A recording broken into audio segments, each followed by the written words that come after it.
Nagbabalik ang DepED Hour para sa Tele-Turuan. Ngayong gabi ay itatampok natin ang ikatlong module sa asignaturang Ingles para sa Season 8. Sa module pong ito ay makakasama natin bilang teacher presenter si Frank Edward Aquino ng San Jose National High School na tatalakay sa aralin tungkol sa forming the simple past tense of irregular verbs.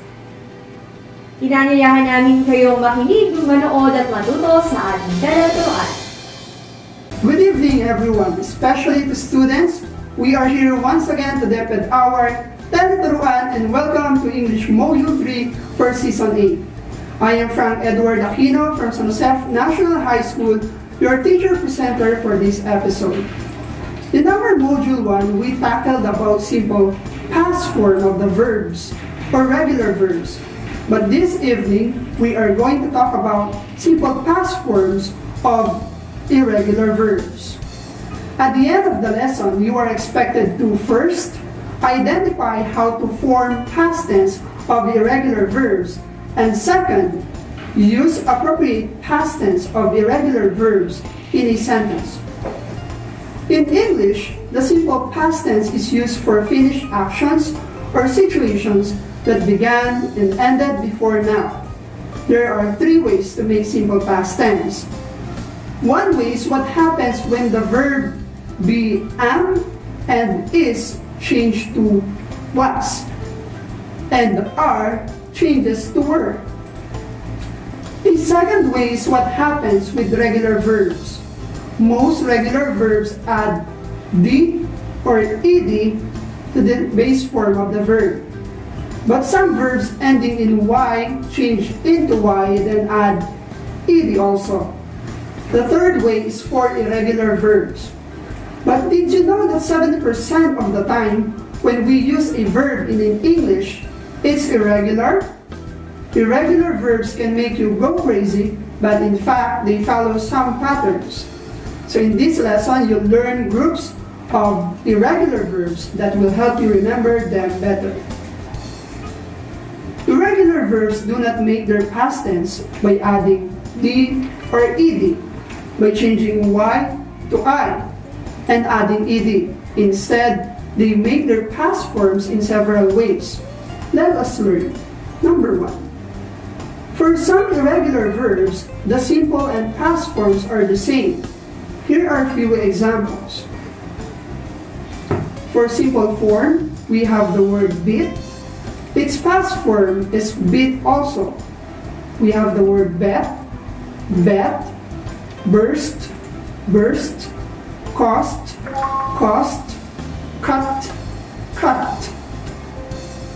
For number 2, for many irregular verbs, the simple and past forms have different vowels. Here are a few examples. The simple form, the word arise. Its past form is arose.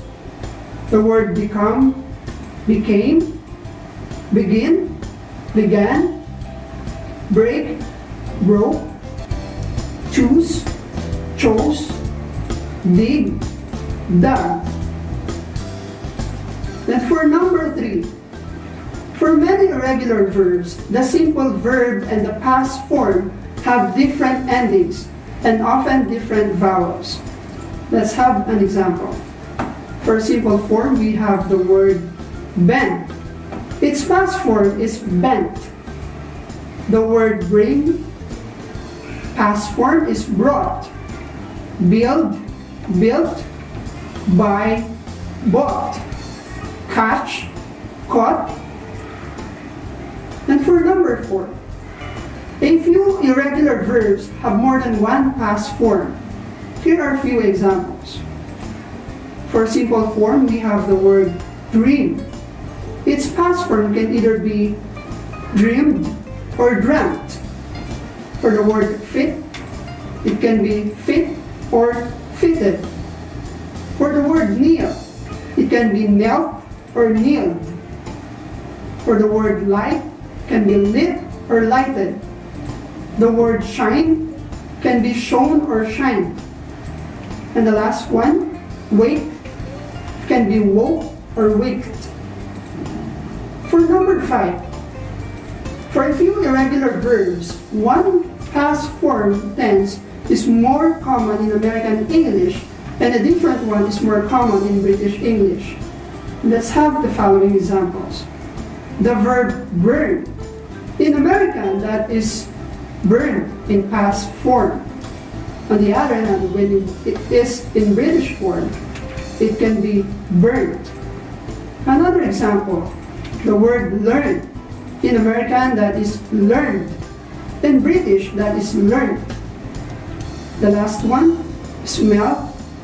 And in American, that is smell.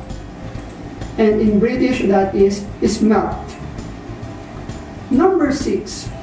The common irregular verb go has a completely different past form. So the base form go, it becomes went into past form. Now that we have learned the ways on how to transform the irregular verbs into simple past form, and before we have the activity, let us have some reminders from our station.